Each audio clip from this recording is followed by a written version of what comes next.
take you to see?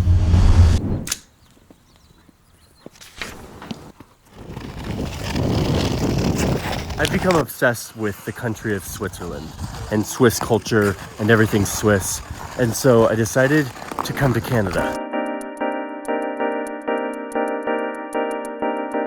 I'm in the Canadian province of Alberta, and I'm surrounded by mountains, by these evergreen forests, by snow and ice and winter sports, and it's just gorgeous. As someone who's recently become obsessed with Swiss culture, I keep seeing Swiss things here, and it's like, oh, what's going on here?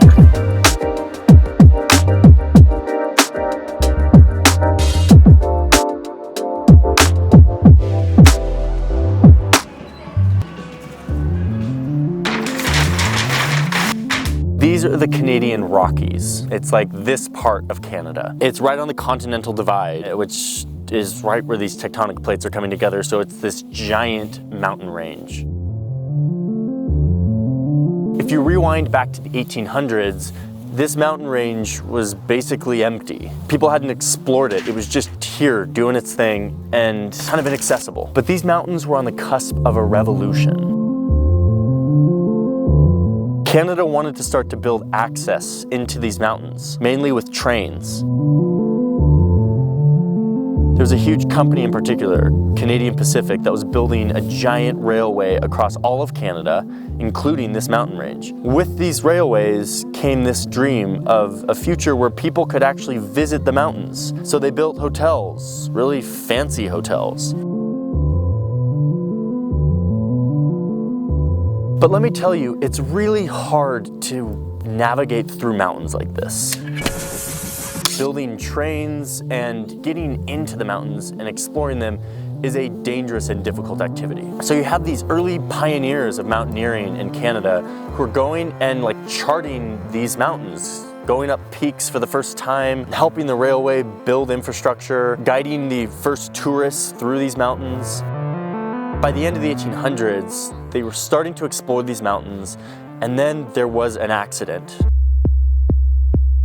This renowned climber was going up this huge peak to explore it for the first time when he slipped and fell to his death. This was the first recorded death from mountaineering in all of North America, where mountaineering was like a fairly new thing. And it was a big deal. It kind of shocked people. And it made them realize that if they were going to chart these mountains and properly explore them, they needed help from the experts in mountaineering, which were at the time the Swiss.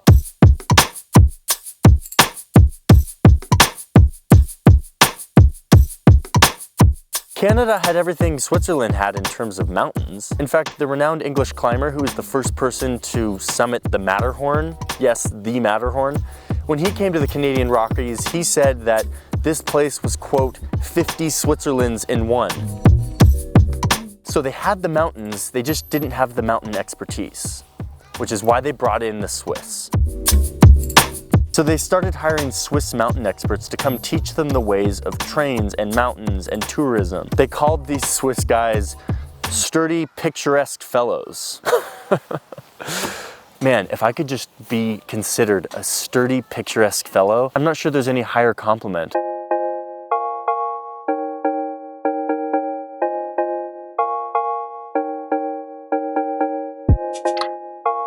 I am on a lake, ice skating, surrounded by stunning mountains, stunning forests, this stunning structure behind me. This is Lake Louise. It's nestled up here in the Rockies. I can't stop looking at these mountains. They are just unbelievable. Whoa. And I almost just cracked my skull.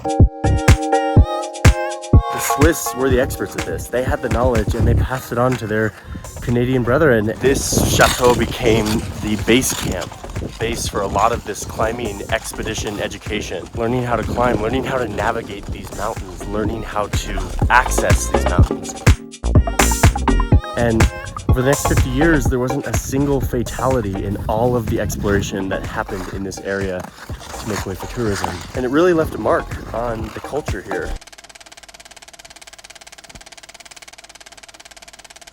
So, over the course of the 1900s, the Canadian Rockies became discovered. They built roads, hotels, resorts, and the Canadian Rockies, once inaccessible, became a major part of the Canadian identity.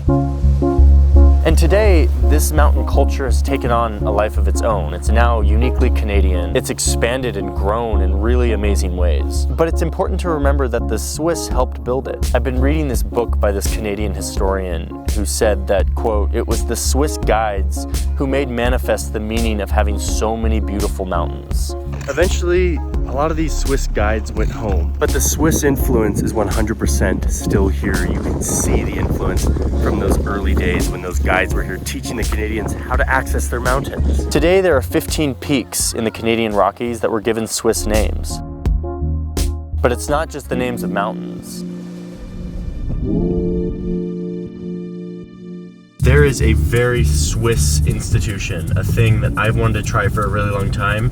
Very Swiss, I've never tried it, and I'm going to try it for the first time tonight in Canada. Here we go.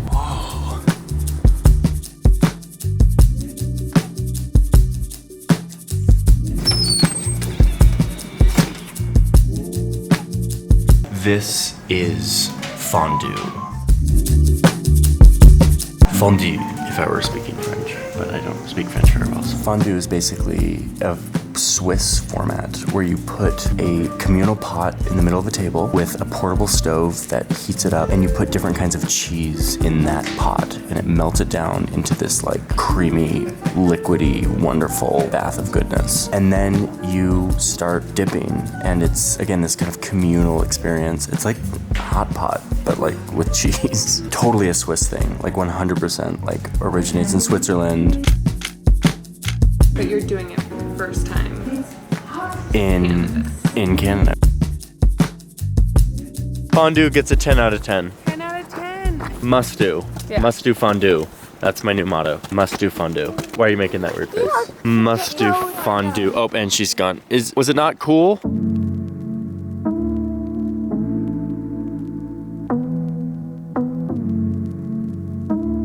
In the 1950s, a constant supply of Swiss mountain gear started flowing into the Canadian Rockies. And that's because of this guy, John Monnett, who was one of the Swiss guides who was here. He was a ski instructor, and he saw the need for quality gear that was not available here in North America at that time. It was only available in Switzerland.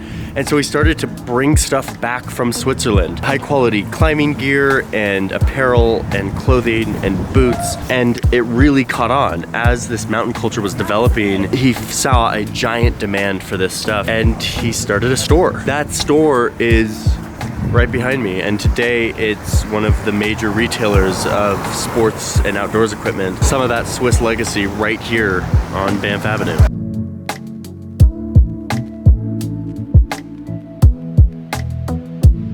I mean, that's just full on like Swiss architecture galore like that. You don't get more Swiss than that.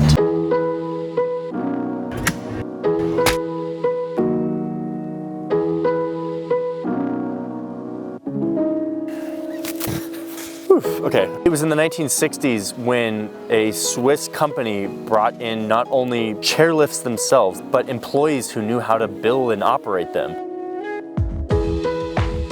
That helped spread mountain infrastructure all throughout the Canadian Rockies. So today, if you go skiing or snowboarding here, you are partaking in some of that Swiss influence.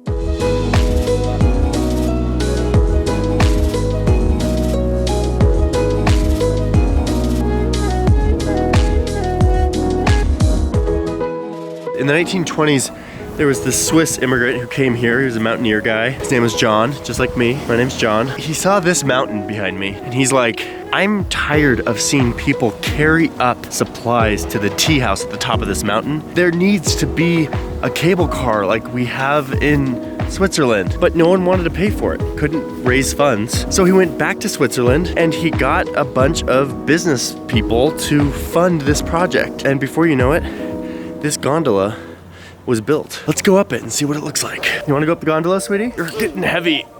Don't grow up.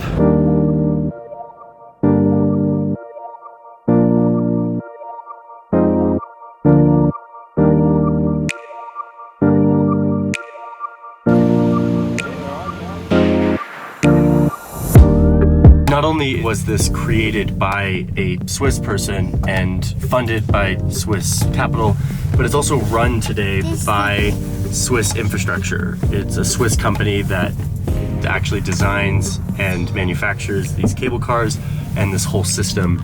It doesn't get any more Swiss than this, but we're here in the Canadian Rockies.